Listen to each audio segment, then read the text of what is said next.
Good morning student. जो हम 12वीं का अभी जो नया 10वां चैप्टर स्टार्ट करते हैं हेलो अल्केन और हेलो एरिन। सबसे पहले हेलो अल्केन और हेलो एरिन किसे कहते हैं? तो हाइड्रोजन का प्रतिस्थापन अगर हेलोजन के आधार से हो तो उस संयोजन को हेलो अल्केन या हेलो एरिन कहते हैं। यानी कि हाइड्रोजन का प्रतिस्थापन, हाइड्रोजन का जो विस्थापन होगा वह कौन करेगा? हेलोजन करेगा। अब हेलोजन यानी कौन? Fluorine, chlorine, bromine, iodine. यह जो 70वां समूह है अपनी आवर्त सारणी का, पीरियोडिक टेबल का जो 70वां समूह है, जिसे हम चालकोजन समूह भी कहते हैं, उसके अंदर जो फ्लोरीन, क्लोरीन, ब्रोमीन और आयोडीन, यहाँ तक आप जानते हो, उसे हम हेलोजन के जो तत्व है ऐसा मानते हैं। अब यह जो हेलोजन के द्वारा अगर हाइड्रोजन का विस्थापन होगा या प्रतिस्थापन होगा तो उस संयोजन को हेलो अल्केन और हेलो एरिन कहेंगे। बच्चों, चैप्टर बहुत ही आसान है, मोस्ट इम्पोर्टेंट भी है। बोर्ड के अंदर ये 6 नंबर का चैप्टर है और बहुत ही छोटा है। ठीक है, अभी उसकी शुरुआत करते तो हमारा जो सबसे पहला जो क्वेश्चन है, हेलो अल्केन और हेलो एरिन का वर्गीकरण। हेलो अल्केन और हेलो एरिन का वर्गीकरण यानी कि कौन सा हेलोजन को किस तरह से नाम दिया जाता है वो हम देखते हैं। तो उसको 3 रूप में बांटा है। कितने रूप में बच्चों? 3। सबसे पहले हेलोजन की संख्या के आधार पर, यानी हेलोजन 1 होगा, 2 होगा, 3 होगा तो उसका क्या नाम होगा? यानी हमें संख्या के आधार पर बांटा। किसके आधार पर बांटा है? संख्या के आधार पर। दूसरा, संकरण और उसके आगम के आधार पर। संकरण और उसके आगम के आधार पर। तो संकरण कौन सा? sp3, वही बात, sp2 संकरण और उसके आगम के आधार पर। इस तरह से इसको 3 रूप में हमने बांटा हुआ है। अब उसके अंदर हम बच्चों देखते हैं सबसे पहले हेलोजन की संख्या के आधार से। तो उसमें भी 3 रूप है, आप देख सकते हो। उसमें जो सबसे पहला है मोनो हेलो एल्केन या मोनो हेलो एरिन। मोनो यानी कि एक, यानी कि किसी संयोजन में अगर एक हेलोजन संख्या के आधार से कितना हो? एक हेलोजन हो तो उसे मोनो हेलो अल्केन कहते हैं। एक हो तो मोनो हेलो अल्केन। यहाँ पे आप देख सकते हो यह जो संयोजन है उसके अंदर एक हेलोजन है, इसीलिए इसे हम क्या कहेंगे? Mono hello alkane. Mono hello Erin यानी कि जो एरिन संयोजन है, जैसे कि बेंजीन के ऊपर अगर एक हेलोजन हो तो उसे हम क्या कहेंगे? Mono hello Erin. Mono hello Erin अगर बेंजीन के ऊपर होगा तो इस तरह से होगा तो मोनो हेलो एल्केन कहेंगे। अगर मान लो किसी संयोजन में 2 हेलोजन हो, कितने बच्चों? 2 हेलोजन हो तो उसे हम क्या कहेंगे? डाई हेलो एल्केन या डाई हेलो एरिन, जिसके एग्जांपल यहाँ लिखा है। या आप देखोगे इसके अंदर 1, 2 डाइक्लोरोइथेन, 1, 2 डाइक्लोरोइथेन के अंदर कितने हेलोजन है? 2 हेलोजन है, इसलिए इसे हम क्या कहेंगे? Die halo alkane. और एरिन के अंदर भी देखोगे तो जो अपने बेंजीन पे कितने हेलोजन है? 2, इसलिए हम इसे क्या कहेंगे? Die hello Erin. यहाँ पे देख सकते हो कि हाइड्रोजन का प्रतिस्थापन किसने कहा था? हेलोजन ने, इसलिए ये हेलो एरिन हुआ। यहाँ पे जो हाइड्रोजन होगा उसका प्रतिस्थापन किसने किया? हेलोजन ने, इसलिए यह क्या हुआ? हेलो एल्केन के आधार से। एक था इसलिए मोनो हेलो एल्केन या एरिन, 2 थे इसलिए डाई हेलो एल्केन या एरिन, अब 3 है। इसका अगर नाम देखेंगे तो 1, 2, 3 ट्राइक्लोरोप्रोपेन, 1, 2, 3 ट्राइक्लोरोप्रोपेन। उसके अंदर देखोगे तो कितने हेलोजन है? 3 है, इसलिए उसे हम क्या कहेंगे? ट्राई हेलो एल्केन कहेंगे। क्या कहेंगे बच्चों? Try halo alkane. एरिन संयोजन में देखेंगे अगर नंबर देखेंगे तो 1, 2, 3, 4, 5। अगर इसका नाम पढ़ेंगे तो 1, 3, 5 ट्राइक्लोरोबेंजीन, 1, 3, 5 ट्राइक्लोरोबेंजीन। यह जो हुआ उसे हम क्या कहेंगे? ट्राई हेलो एरिन कहेंगे, ट्राई हेलो एरिन कहेंगे। यानी संख्या के आधार से मोनो, डाई, ट्राई। 1 होगा तो मोनो, 2 होगा तो डाई और 3 होगा तो ट्राई। संख्या वाला तो बहुत ही आसान था बच्चों। अब संकरण वाला देखते हैं।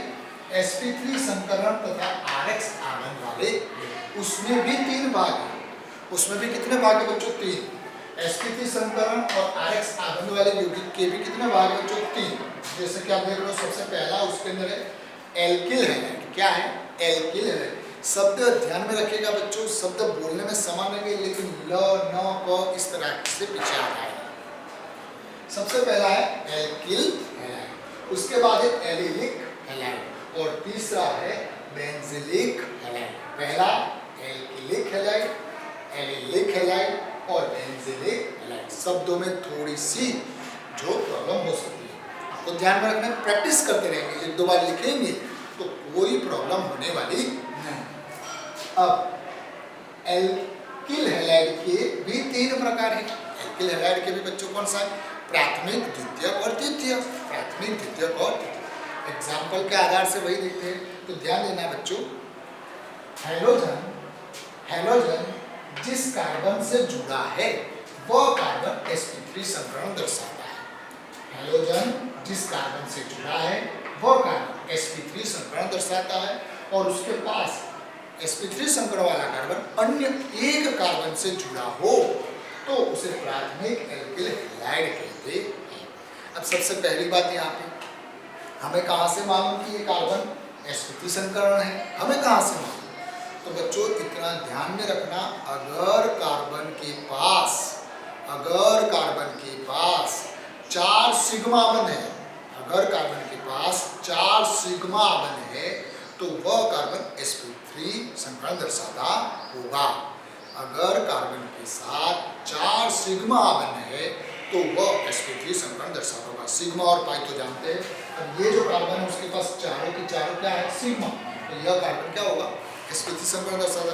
अगर कार्बन के पास 3 सिग्मा बने और 1 पाई बने तो वह sp2 होगा, और अगर कार्बन के पास 2 पाई और 2 सिग्मा है तो कौन सा होगा? sp। अब यहाँ पे हम बात कर देते हैं, ये जो कार्बन है, ठीक है, ये जो कार्बन है हैलोजन sp3 कार्बन वाले के साथ जुड़ा है। ये हैलोजन कौन से कार्बन के साथ जुड़ा है? sp3 संकरण वाले कार्बन के पास हैलोजन जुड़ा है, और वह जो कार्बन अन्य एक कार्बन से जुड़ा है, इसीलिए प्राथमिक है। यानी ऐसा कह सकते हैं sp3 संकरण वाला जो कार्बन वह जिसके साथ हैलोजन जुड़ा है वह अन्य एक कार्बन से जुड़ा हुआ है, इसीलिए उसे प्राथमिक एल्किल हैलाइड कहा जाता है।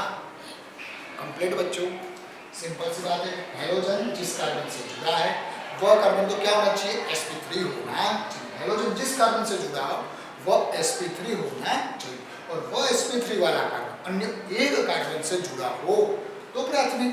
ऐसी बात, हैलोजन जिस कार्बन से जुड़ा है वह sp3 है और वह कार्बन अन्य 2 कार्बन से जुड़ता हो तो द्वितीयक एल्किल हैलाइड। क्या कहा जाएगा बच्चों? द्वितीयक एल्किल हैलाइड।